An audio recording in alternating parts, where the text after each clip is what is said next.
Dios le bendiga, hermanito. Buenas noches. Gracias al Señor por darme la oportunidad de dirigirme nuevamente a ustedes a través de las redes sociales. En esta ocasión, pues estoy transmitiendo por YouTube. Gracias le doy a ustedes por estar conociendo la Iglesia de Cristo, lo que creemos y lo que enseñamos. Y pues tenemos como única regla de fe la palabra de Dios. Y en estos días, o sea, el día 9 de este mismo mes, estaba hablando acerca del uno será tomado, el otro dejado, y de la gran tribulación de Mateo 24, y le estaba dando detalladamente, o hablándole de versículo por versículo, lo que Cristo quiso decir con cada uno de ellos cada vez que Él lo expresó. Y yo, como le dije, hice este estudio en 1912, y estoy leyendo de él, para que hacerlo un poquito más sistemático y no dar mucho detalle por falta de espacio y tiempo. Pues sabemos que Jesús, el capítulo 23 de Mateo, lanzó unas acusaciones bien severas contra sus hermanos nacionales líderes y los tildó de hipócritas, ciegos, serpientes, generación de víboras, y le dijo que le iba a enviar a sus discípulos que iban a ser profetas, escribas y sabios, y que a uno de ellos lo iban a matar, a perseguir desde diferentes maneras, etcétera, etcétera. Y Jesús le dijo a ellos que todo eso ellos también lo iban a recibir. Todo esto vendrá sobre esta generación. Y la generación fue la de los israelitas de aquel entonces. Y entonces, pues yo, el 9 de este mes, le estuve explicando hasta el versículo 17, y entonces voy a seguir leyéndole o citándole los textos de Jesús y explicando lo que Él quiso decir con ellos para que ustedes tengan una idea de lo que quiso decir Jesús y el mensaje contenido en Mateo 24. En el versículo 19, Jesús se dirigió a ellos y le dijo a sus discípulos y a los que le seguían: ay de las que estén encintas y de las que críen en aquellos días. Aquí vemos que Cristo se lamenta de la que tiene hijos pequeños y está embarazada, porque se le hará difícil huir cuando viniese el ejército romano, ¿verdad?, a destruir la ciudad y el templo. Dice: pero tales condiciones no tendrían importancia alguna al venir Cristo para nosotros, para arrebatar su iglesia y castigar a los pecadores. O sea que es una cosa diferente a la que iba a ocurrir, que ya ocurrió en aquel entonces. En el versículo 20 Jesús le dijo: oren pues que vuestra huida no sea en invierno, porque la iglesia no huiría al venir Cristo al fin del mundo. O sea, no tiene que huir para ningún lugar, pero sí en aquel entonces la iglesia tendría que huir cuando el Hijo del Hombre viniera o se manifestase para la destrucción de Jerusalén en el año 70, en el primer siglo. Invierno, tiempo de frío y de mucha lluvia que hacía desbordarse los ríos y las quebradas, tiempo difícil para un pueblo que intentaba escapar de un enemigo perseguidor, que fue, repito, el ejército romano. Cuando Cristo al fin del mundo se manifieste en gloria, dará lo mismo que venga en invierno, como en primavera, en verano o en otoño. Versículo 20, Jesús dijo: ni en día de sábado. ¿Por qué en día de sábado? Porque los judíos incrédulos, no aceptando a Cristo como el Mesías, ni comprendiendo que los sábados habían sido abolidos en la cruz, según Colosenses capítulo 2, versículos 13 al 17, los judíos seguían guardando las leyes del Antiguo Testamento sobre el sábado y fiestas, etcétera, etcétera, etcétera. Y entonces, y el sábado también Jesús les dijo, porque en los días sábados se cerraban las puertas de la ciudad. Y Jesús está diciendo: oren para que esa destrucción no ocurra en sábado, porque si ustedes están en la ciudad, al estar las puertas cerradas, pues van a perecer juntamente con los israelitas incrédulos. Versículo 21. Habrá entonces gran tribulación, que es la tribulación que en estos días están citando, ¿verdad?, los líderes corruptos de entendimiento, de que va a venir. Esta tribulación no tiene que ver nada para estos días, porque ya eso pasó. Pero si en aquel entonces sí va a haber la tribulación que ocurrió en el año 70. Josefo, quien fue testigo ocular de la destrucción de Jerusalén, escribió las condiciones horripilantes que prevalecían durante la guerra judío-romana del 67 al 70 después de Cristo. Josefo dice que más de 1 millón de judíos fueron atrapados en la ciudad cuando el ejército romano descendió como relámpago sobre las tierras de la nación orgullosa y rebelde. No había comida suficiente, ni se podía obtener más abastecimientos, ya que la ciudad quedó del todo sitiada.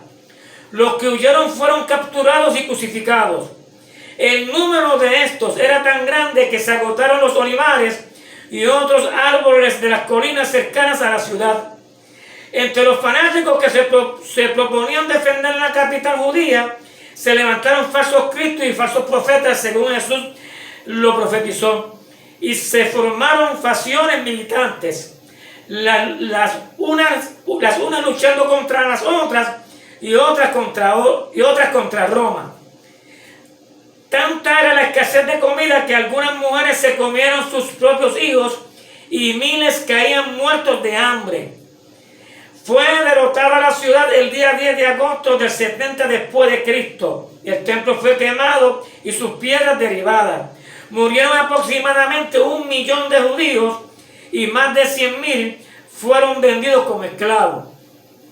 En el versículo 22 Jesús les dijo: por causa de los escogidos de aquel entonces los cristianos, aquellos días serán acortados. Según la historia, el ejército romano, bajo el mando de Gesto Galo, sitió a Jerusalén en el año 67 después de Cristo. Luego, al darse cuenta de que una multitud de fanáticos bien armados defendía la ciudad, Galo con su ejército se retiró a Cesarea para reevaluar la situación y hacer más preparativos. Fue entonces que muchos cristianos en Jerusalén se aprovecharon de la retirada temporera de las tropas romanas y huyeron a Decápolis, al otro lado del río Jordán.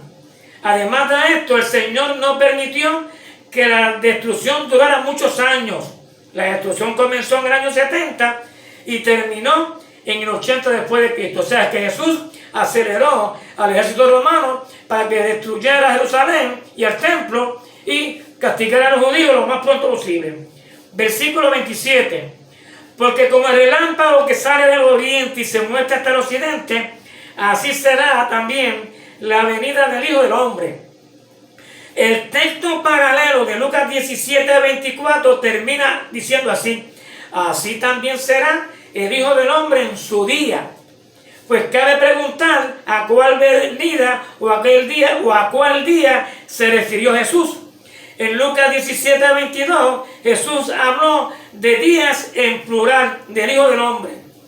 Esto concuerda con la observancia de que, según la Escritura, hubo una manifestación más del Señor. Los contextos de Mateo 24, del versículo 3 al 28, y Lucas 17, del 20 al 37, constituyen prueba irrefutable de que la venida del Hijo del Hombre a la que se refirió Cristo en Mateo 24, 27, era su venida en venganza para el castigo de Jerusalén. Vino de manera representativa, es decir, mediante el ejército romano, usando a ese ejército para darle retribución merecida a un pueblo que mataba a los profetas y apedreaba a los que fueron enviados. Lucas 21, 22, Mateo 23, versículos 39 al 37. Por tanto, esta venida de la que habló Jesús no es la segunda venida en gloria de la que esperamos. De la segunda venida en gloria, Jesús nos habló de los versículos 29 en adelante del capítulo 24 de Mateo. En el versículo 28 Jesús dice: porque donde quiera que estuviera el cuerpo muerto, allí se juntarán las águilas. Cuerpo muerto representó a la nación corrupta de los judíos, la cual dejó de ser el pueblo electo de Dios cuando Cristo fue crucificado en la cruz. El águila que menciona a Cristo era el estandarte del ejército romano. Se juntarán las águilas, se juntarán las legiones del ejército romano.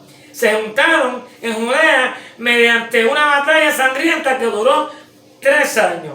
Por lo tanto, para concluir, lo que te estoy probando es que todo lo que se dijo en Mateo 24, del 3 al 28, no tiene que ver nada para estos días. Ya eso se cumplió.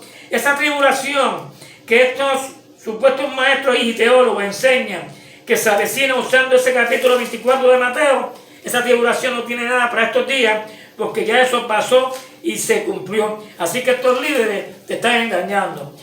Te voy a leer el capítulo 17 de Lucas para abundarte más acerca de lo que significó tomado y dejado.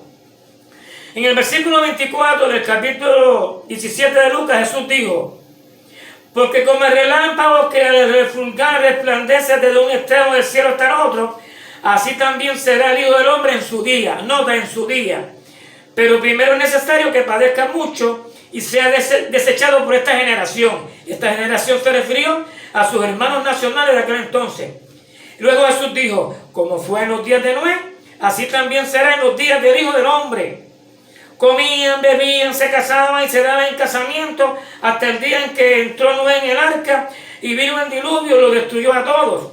Así mismo como sucedió en los días de Noé, comían, bebían, compraban, vendían, plantaban, edificaban. Mas el día en que Lot salió de Sodoma, llovió del cielo fuego y azufre y lo destruyó a todos. Así será el día en que el Hijo del Hombre se manifieste. En aquel día, dice Jesús, el que esté en la azotea y sus bienes en casa, no descienda a tomarlo. Y el que en el campo, asimismo, no vuelva atrás. Pero cuando habló de la manifestación de aquel día, o en ese día, no se refirió para estos tiempos. Se refirió al día en que Jesús se manifestó usando el ejército romano para castigar a Israel y destruirle la ciudad y el templo. Luego sigue diciendo: acordad de la mujer de Lot. Todo el que procure salvar su vida la perderá, y todo el que la pierda la salvará. Os digo que en aquella noche estarán dos en una cama, el uno será tomado y el otro será dejado. Dos mujeres estarán muriendo juntas, la una será tomada y la otra será dejada. Dos estarán en el campo, el uno será tomado y el otro será dejado. Respondiendo le dijeron los discípulos: ¿dónde, Señor? ¿Dónde será dejado? Jesús les dijo: donde estuviera el cuerpo muerto, allí se juntarán también las águilas. Y las águilas no fueron los buitres esos que se comen los cuerpos cuando mueren, sino se refirió al ejército romano. Por lo tanto, esos cuerpos que iban a ser dejados, iban a ser dejados muertos, que se refirió a los israelitas que el ejército romano mató. Por lo tanto, esto no tiene que ver nada ni con ningún rapto. Esto no tiene que ver nada con ninguna tribulación que según esta gente va a venir para estos tiempos. Esto no tiene que ver nada en lo absoluto. Ya todo eso pasó y se cumplió. Así que por lo tanto estos líderes lo que han hecho y están haciendo es metiéndote un virus en tu cerebro, haciéndote creer cosas que no van a suceder porque ya sucedieron. Y así es como ellos envenenan tu mente. Por lo tanto, así como hay un virus que está matando gente físicamente, también están los virus que son falsas doctrinas que te matan espiritualmente. Dios te bendiga, espero haya entendido la clase y mañana si tengo chance otra vez transmito, o si no el miércoles que viene. Y espero me sigan viendo y vayan entendiendo los mensajes riquísimos que están en la palabra de Dios, que son para nuestro bien. Pero son para nuestro bien cuando los entendemos. Pero si no los entendemos, vamos a tener nuestra mente llena de virus, que es sinónimo a llena de falsas creencias. Dios te bendiga y hasta luego.